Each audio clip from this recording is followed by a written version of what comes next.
sorpresivo. Bueno, a mí me toca entonces hablar un poco sobre la vigilancia activa en comparación con la lobectomía y en qué pacientes vamos a ofrecer estas alternativas. Con respecto a la historia de la vigilancia activa, ya ha sido bien conocida por la bibliografía, y esto comienza en Japón allá por el año 93 con una idea original del profesor Miyauchi, que muestra en el año 2002, yo recuerdo perfectamente ese congreso de la American Thyroid Association, cuando él muestra estos datos de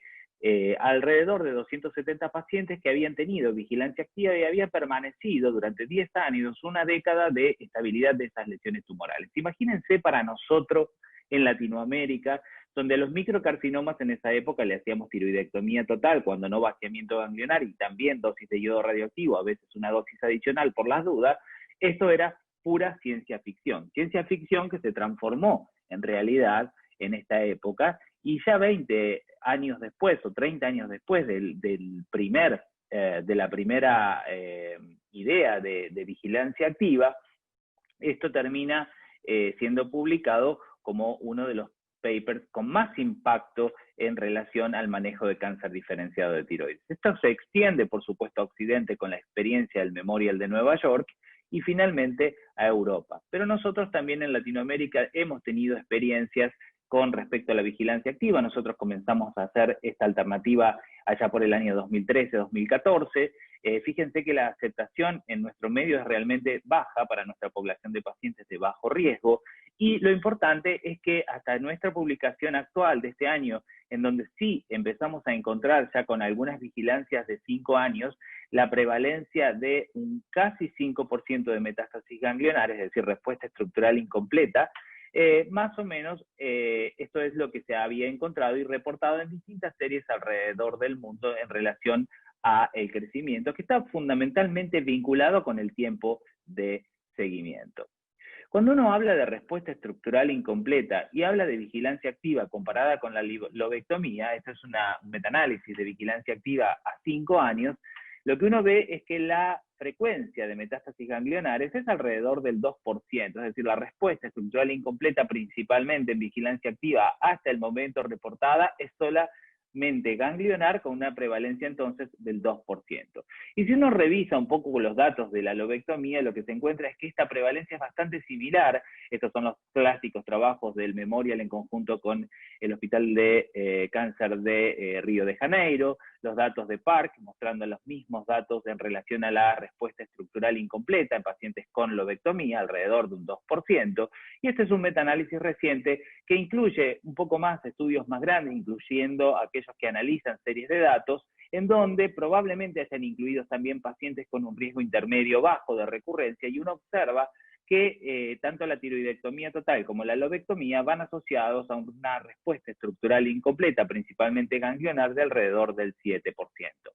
Ahora, ¿a qué vamos a denominar riesgo bajo de recurrencia? Cuando uno habla de los riesgos de recurrencia de la American Thyroid Association, saben que estos valores no se van a poder aplicar a los datos de recurrencia cuando uno va a definir si el paciente es de bajo riesgo. ¿Por qué? Porque son todos datos anatomopatológicos con los cuales no vamos a contar hasta después de la cirugía. Entonces, vamos a tener en cuenta algunos factores que sí podemos definir en estos pacientes, como es el tamaño ecográfico. Si vamos a plantear la vigilancia activa, lo que tenemos disponible desde el punto de vista de datos bibliográficos hasta el momento,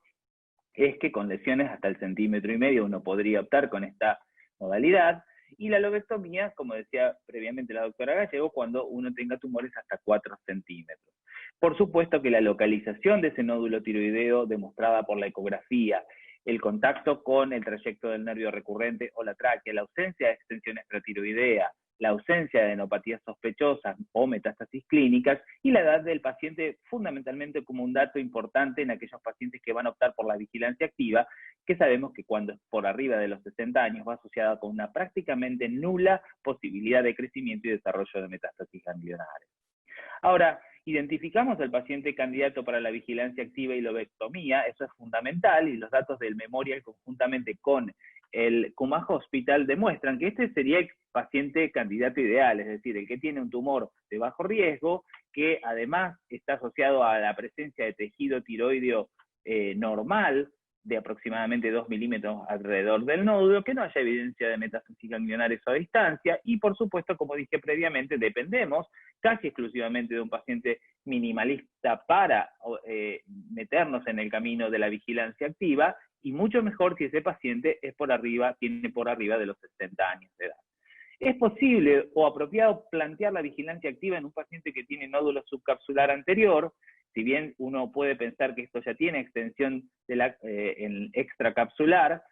uno lo puede plantear si el paciente es un paciente minimalista que no quiere ir a la cirugía, pero por supuesto que cuando tenemos tiroiditis o BRAF positivo, es más difícil el seguimiento, y si bien BRAF no tendría un impacto en la progresión tumoral, sabemos que en general va asociado a un peor pronóstico desde el punto de vista de desarrollo de metástasis ganglionares. Por supuesto que con edades más jóvenes lo que se ha visto es que los pacientes, a medida que avanzan en la vigilancia, van a desarrollar crecimiento ganglionar mucho más frecuentemente que los que uno los hallaría incidentalmente por arriba de los 60 años de edad. Y los que sabemos que son inapropiados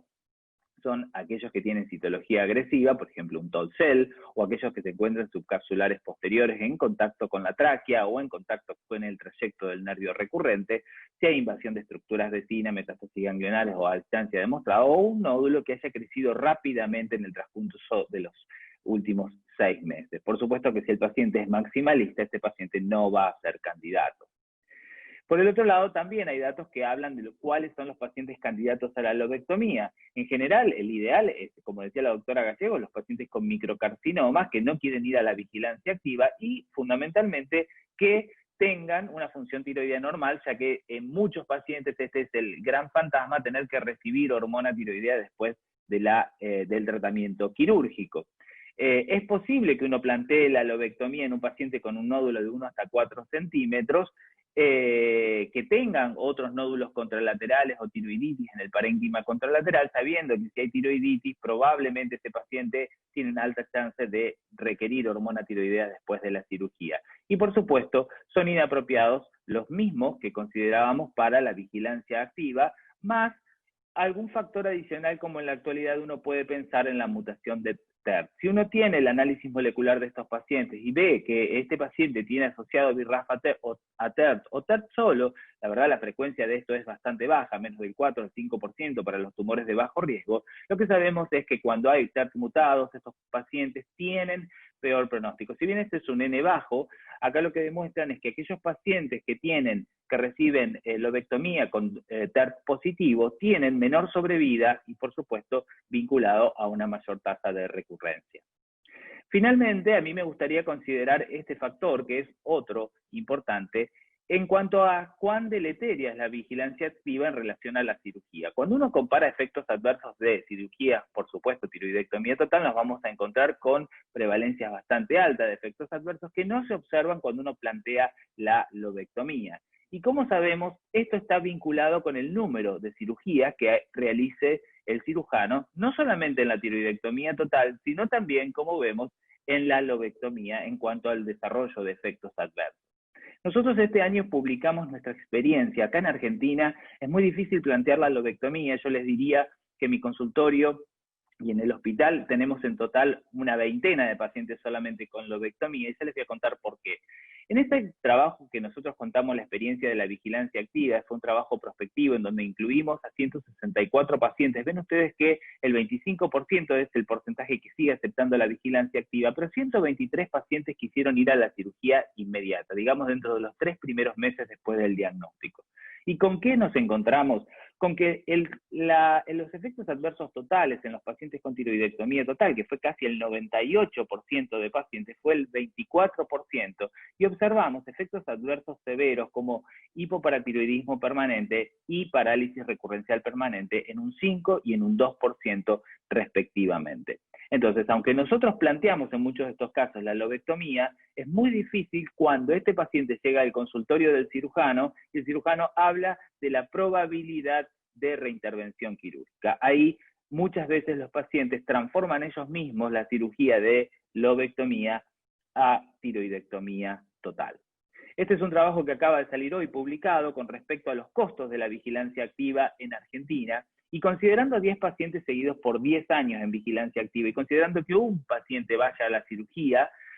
por crecimiento de las lesiones y sin considerar respuesta estructural incompleta, lo que nosotros encontramos es que la cirugía en Argentina termina siendo 3 veces para la lobectomía y 4 veces para la tiroidectomía más cara que la vigilancia activa. Estos costos están totalmente subestimados y tienen que ver fundamentalmente porque el reviewer nos obligó a utilizar los costos del PAMI. El PAMI es la obra social de los retirados, que es la que menos paga en Argentina. Pero los costos calculados para una prepaga, por ejemplo, serían alrededor de 20 veces más cara la cirugía que la vigilancia activa. Para terminar, lo que uno debe tratar de mostrar es esta foto a un paciente, es decir, camino, por más que elijamos cualquiera de estos caminos, es decir, estos son 4 pacientes distintos, que elige o la vigilancia activa, o la tiroidectomía total con ablación, o la tiroidectomía total, o la lobectomía, la probabilidad de respuesta estructural incompleta va de un 2 a un 5%. Esto no va a cambiar independientemente del camino que sigamos. Pero bueno, va a depender fundamentalmente del paciente que tengamos enfrente y cómo